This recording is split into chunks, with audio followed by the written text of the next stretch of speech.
contrast to the kind of tussle that there was within the Congress High Command between DK Shivakumar and Siddaramaiah on who they should pick as the Chief Minister of the state. Such a dilemma. Finally, they found a solution and hammered it out. They did not want to wait any longer, even though the same Randeep Surjewala had said it might take 48 to 72 hours for them to actually come up with a decision, but they've done it much earlier because they know that this was a ticking time bomb. The longer they take to announce the Chief Minister for Karnataka, the more it casts aspersions on the credibility of the Congress. I'm going to cut across and take you through exactly what was the tussle in selecting and choosing a Chief Minister for Karnataka the Congress had to go through. Of course, why the Congress picked Siddaramaiah. Siddaramaiah, as we know, is a man with a clean image. He's been spotless through his career.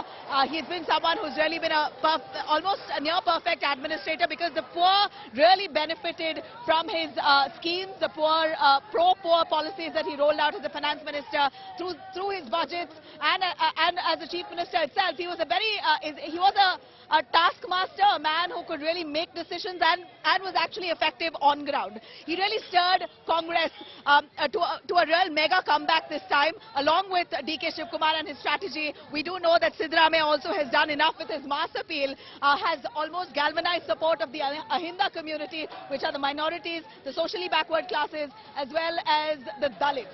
Now, we also know he is popular across several states. Siddaramaiah is really the man who is one of the most popular, in fact, the most popular, I should say, is Siddaramaiah. He's seen as a mass leader, and most MLAs swore allegiance with Siddaramaiah. At least 90 of them have pledged their support to Siddaramaiah. So he's really the man, clearly priority, and who for the High Command had no other choice but to choose. He was number one and is number one, and that's the declaration we've had. A quick look at why DK Shivakumar wasn't really the man who was picked as the Chief Minister, at least for the first round.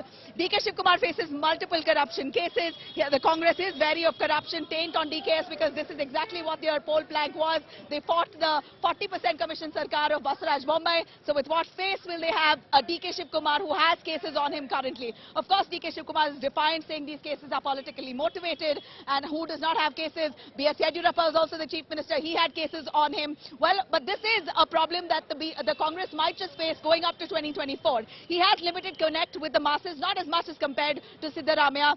He has lesser mass appeal, but yet is still known as a strong leader. But again, not to the stature of Siddaramaiah, and the experience, of course, the experience and the number of MLAs backing him. Nothing to match Siddaramaiah on that. I'm going to cut across to our reporters as well joining us.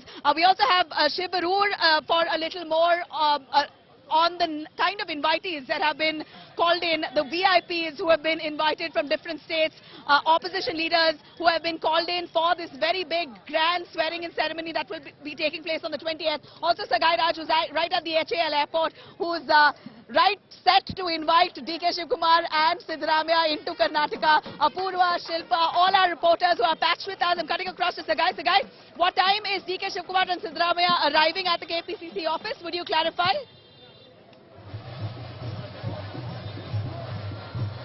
They have not yet landed here at HL Airport. Anytime now they might land. We just spoke to the cop here and he said that in another 5 minutes both of them will be landing along with a few MLAs who had travelled along with them. And you can see now all arrangements are made.